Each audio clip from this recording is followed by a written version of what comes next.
Hola, ¿cómo están? Sí, sí, está grabando. ¿Qué tal? Los saludo donde quiera que se encuentren, afectuosamente. Soy Jorge Mecinas, el abogado.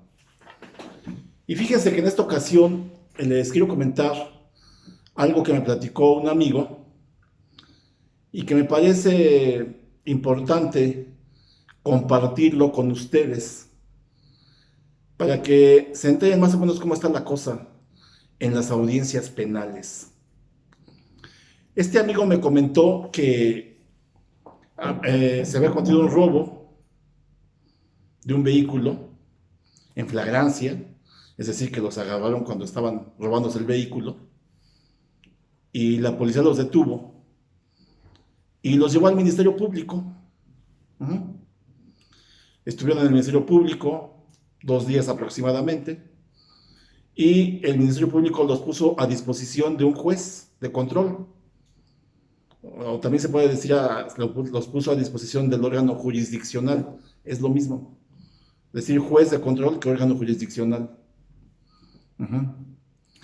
Entonces, pero me dice mi amigo, fíjate que lo que pasó, a pesar de que estaba totalmente acreditado que estas personas habían cometido el delito en flagrancia, que ellos eran los delincuentes, eran tres, a pesar de eso, el juez los dejó ir. Será un juez comprado, se vendió el juez, o por qué los dejó ir, no me lo explico. O así está tan mal nuestra justicia que dejan ir a los delincuentes, se genera impunidad. Le dije, bueno, vamos a ver esta situación, vamos a ver qué fue lo que pasó acá. Tuve acceso a la audiencia y pude enterarme exactamente qué había pasado y por qué fue que este juez los dejó en libertad. Y es lo siguiente, la audiencia inicial, que es la que se lleva a cabo cuando una persona es detenida en flagrancia o caso urgente, aunque aquí vamos a hablar solo de la flagrancia, el Ministerio Público debe ponerlo a disposición del juez. Y ahí se señala una audiencia, que es la audiencia inicial. Dentro de las 72 horas, contando a partir del momento en que el Ministerio Público lo puso a disposición del juez de control. El juez de control tiene 72 horas para llevar a cabo esa audiencia. Dentro de ese plazo puede hacerlo. Muy bien. Entonces, resulta que hay un artículo 307 del Código Nacional de Procedimientos Penales que establece, fíjense lo que establece este artículo, dice que en la audiencia inicial se informará al imputado, primeramente, sus derechos constitucionales y legales. Ajá. En caso de que no se le hubieran informado con anterioridad. Y enseguida se realizará el control de legalidad de la detención. Fíjense qué importante. Se realizará el control de legalidad de la detención. ¿Y esto qué es? ¿Esto qué es ese control de legalidad de la detención? Esto tiene que ver con las reformas a la Constitución fíjense, del 18 de junio de 2008 y del 10 de junio de 2011, donde realmente se creó un nuevo paradigma de impartir justicia en México. ¿Qué es un paradigma? Paradigma quiere decir la forma de hacer las cosas. Se cambió totalmente el paradigma, es decir, la forma de hacer las cosas. Y ahora se aplica la justicia de otra manera. Se imparte justicia de otra manera. Entonces, este control de detención tiene que ver con esos derechos humanos que tiene toda persona inclusive los delincuentes, ya lo dijo López Obrador, inclusive los delincuentes, de que se les respeten ciertos derechos establecidos en la Constitución, en la parte dogmática. Así tenemos que hay un artículo 16 de la Constitución que en su párrafo 10, en su párrafo 10, dice que ninguna persona podrá ser retenida por el Ministerio Público por más de 48 horas, plazo en el que deberá darle su libertad o ponerlo a disposición de un juez, en este caso un juez de control. Bueno, así dice. Así de que esto, ya lo hemos dicho en otras ocasiones, ya lo hemos dicho, es un dogma jurídico. Se debe obedecer, nada más. Puede ser que a alguien le parezca que 48 horas son muy pocas horas, para todas las diligencias que tiene que hacer el Ministerio Público para integrar debidamente su carpeta de investigación. No importa. Si es muy poco tiempo, si le parece que es muy poco tiempo, no tiene importancia. Aquí lo que importa es que así se debe de hacer, porque está establecido en la Constitución, en nuestro Código Supremo, en nuestra Carta Magna, y no se puede ir en contra de lo que está establecido ahí. Entonces, simplemente queda obedecer. Es un dogma jurídico, está en la parte dogmática de la Constitución, están los dogmas. Muy bien. Entonces, hay un artículo 308 del Código Nacional de Procedimientos Penales que en su segunda parte, fíjense lo que dice, el Ministerio Público deberá justificar 3 requisitos para que pueda continuar con su audiencia. ¿Qué requisitos son estos? Son 3. Primeramente, que el delito se haya cometido en flagrancia. Eso debe quedar debidamente acreditado, que se haya cometido en flagrancia. Segundo requisito, que haya denuncia o querella. Requisito de procedibilidad. Que haya alguien que haya denunciado el delito. O alguien que se haya querellado. Tercer requisito, que el Ministerio Público no se pase de las 48 horas que le establece el párrafo 10 del artículo 16 constitucional. Y en caso de que no cumpla con alguno de estos requisitos el Ministerio Público, la sanción que el juez le impone por su negligencia es dejar en libertad a las personas. En el caso que me comentó mi amigo, eso fue lo que pasó. El Ministerio Público puso a disposición del juez a los imputados a las 48 horas con 20 minutos. Y el juez dijo, lo siento mucho, pero pues te pasaste 20 minutos y yo no puedo solapar tus negligencias, Ministerio Público. Así que te tengo que castigar de alguna manera. Y el castigo que te impongo por tu negligencia es que ya no vas a hacer imputación ni tampoco vas a pedir vinculación a presos ni nada. Se van en libertad. Una libertad precaria si tú quieres, pero se van en libertad. Por lo pronto se van. Y eso pues es mucho, ¿no? Entonces fíjense, pero qué cosa curiosa aquí. La víctima dice, ¿y yo qué? ¿La víctima qué? A mí fue al que me robaron, castigas al Ministerio Público según tu juez, pero a mí y lo mío, mis derechos, mi reparación del daño, ¿dónde queda todo eso? ¿Qué tal? Pues sí, efectivamente. Lo que pasa es que nuestro derecho está muy inclinado a defender al imputado y no a la víctima. Y como lo ha dicho muy puntualmente el juez Aarón, que es un tipo extraordinariamente inteligente, la víctima nunca pidió ser víctima. El imputado sabía que corría el riesgo de ser detenido por lo que andaba haciendo, sus maldades, robando, haciendo daño a las personas. Pero la víctima nunca pidió ser víctima. Y es la parte que es tal vez menos protegida. Sin embargo, a partir de las reformas, se amplió en la Constitución un apartado C del artículo 20, donde le dan derechos a las víctimas. Vamos a leerlo porque es muy interesante y muy ilustrativo para que sepan ustedes qué derechos tienen las víctimas. No solo el imputado tiene derechos, también la víctima. Así de que vamos a ver qué dice. Aquí está.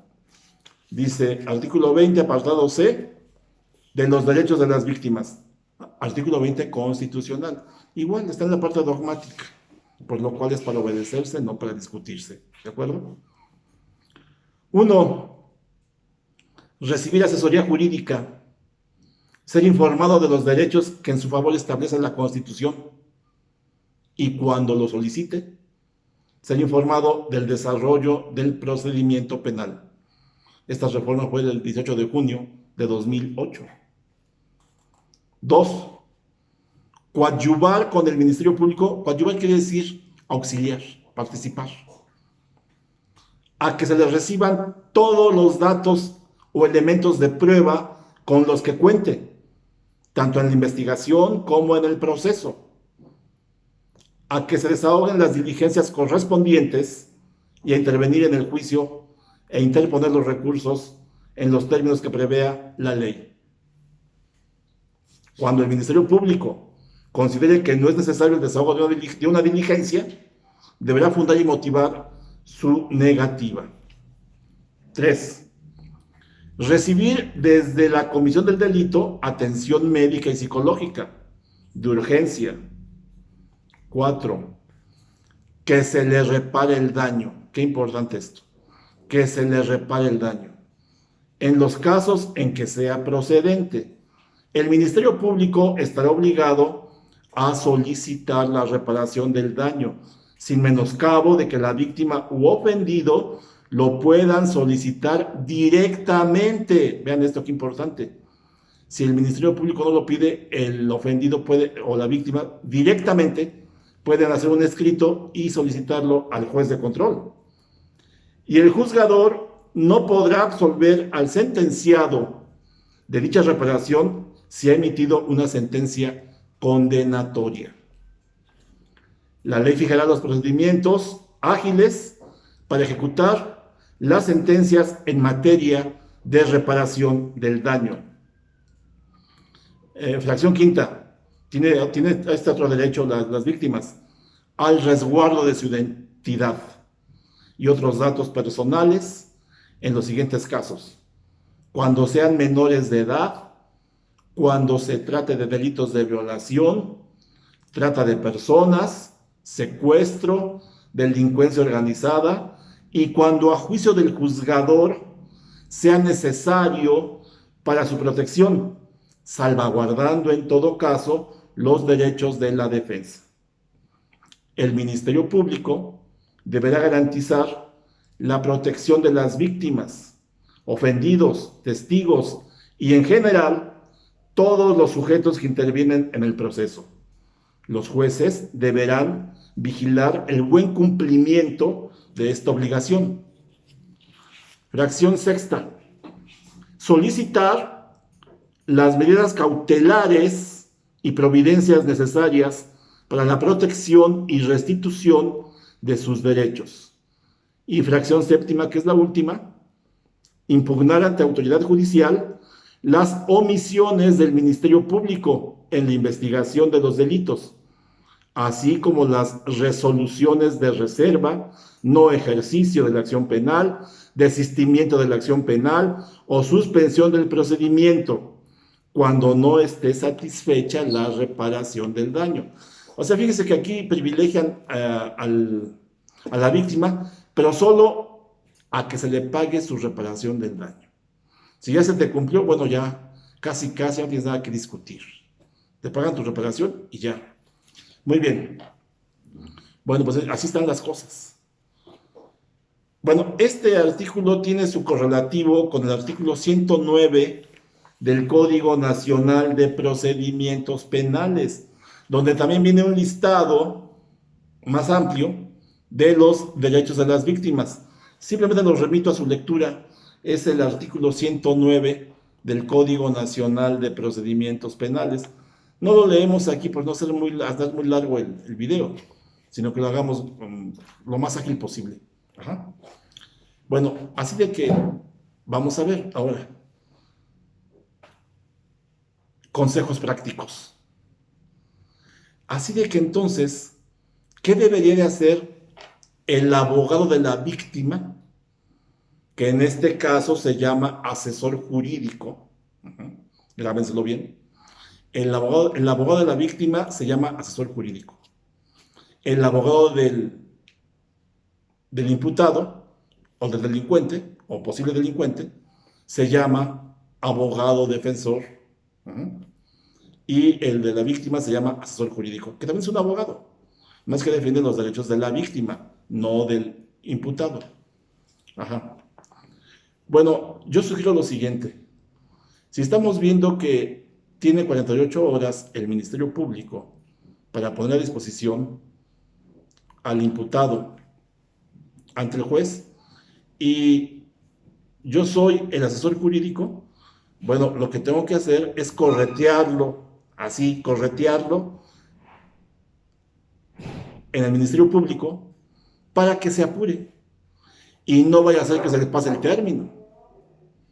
Porque si se le pasa, ya saben, el juez lo castiga a él y afecta a la víctima, que no tiene nada que ver. Entonces, corretearlo. No esperarse hasta el último momento cuando ya lo pones prisión y ya se le pasó el término. Yo la quiero defender. ¿Qué vas a defender? Los va a dejar ir el juez, en cumplimiento estricto a lo que establece la Constitución y a lo que establece el Código Nacional de Procedimientos Penales. Pero entonces, aquí también otra cosa. Porque en esta audiencia les comento, les dijo, no, pues ya se pueden ir. Y dijo el Ministerio Público, su señoría, pido oportunidad para hacer la imputación y pedir la vinculación al proceso. Y dijo el juez, pero pues ya decreté la libertad. Perdón, ya decreté la libertad de estas personas. Y todavía les preguntó, ¿se quieren quedar a oír la imputación? Dijo, no, su señoría, mejor nos vamos. Pues ya tenía la libertad. Y dice, bueno, pues yo ya decreté la libertad, dijo el juez, así que pues ya se van. Pero entonces, ¿qué se podría hacer ahí? Igual como asesor jurídico, ante las fallas del Ministerio Público. ¿Qué se podría hacer ahí? Yo sugiero lo siguiente, solicitar fecha, en ese momento no, porque ya el juez los dejó ir, pero puedo solicitar que se señale fecha para que se les haga la imputación y que queden citados, ahorita ya se van, pero que queden citados para esa audiencia. ¿Qué tal? Y eso no creo que lo niegue el juez, porque está en pleno derecho de que el Ministerio Público puede seguir con su juicio. Además de que sí son los delincuentes, sí lo hicieron. ¿Qué tal? No que pase lo siguiente. Bueno, es que ya los dejé ir. Bueno, pues ya vámonos. Ya, cada quien haga sus libritos, sus expedientitos y se van a su casa. No. Antes de que se acabe la audiencia. Su señoría, ¿me permite usar la voz? Sí, cómo no. Le quiero solicitar, por favor, si señala fecha para que haga la imputación a los imputados. ¿Qué tal? Se señala la fecha, quedan debidamente citados y ahí pues ya pueden pasar muchas cosas, ¿no? Puede ser que queden detenidos o puede ser que tengan otra medida cautelar. Ya sería cosa de analizar el delito por el que se les acusa, que eso ya es algo más adelante, ¿no? Cuando se haga la imputación y cuando se pida la vinculación al proceso por ese delito, ya sería cosa de analizar ese punto. que ahorita, como estamos diciendo, no estamos viendo eso. Simplemente estamos viendo el control de la legalidad de detención, que se les respeten sus garantías individuales, sus derechos fundamentales, sus derechos humanos. Ujú. Bueno, pues ahí está. Es lo que les quería comentar. Y si tienen alguna pregunta, alguna duda, lo que ustedes me digan, pues ya saben. Acá andamos dando lata, viendo las audiencias y toda la cosa. Estamos para servirles. Hasta luego.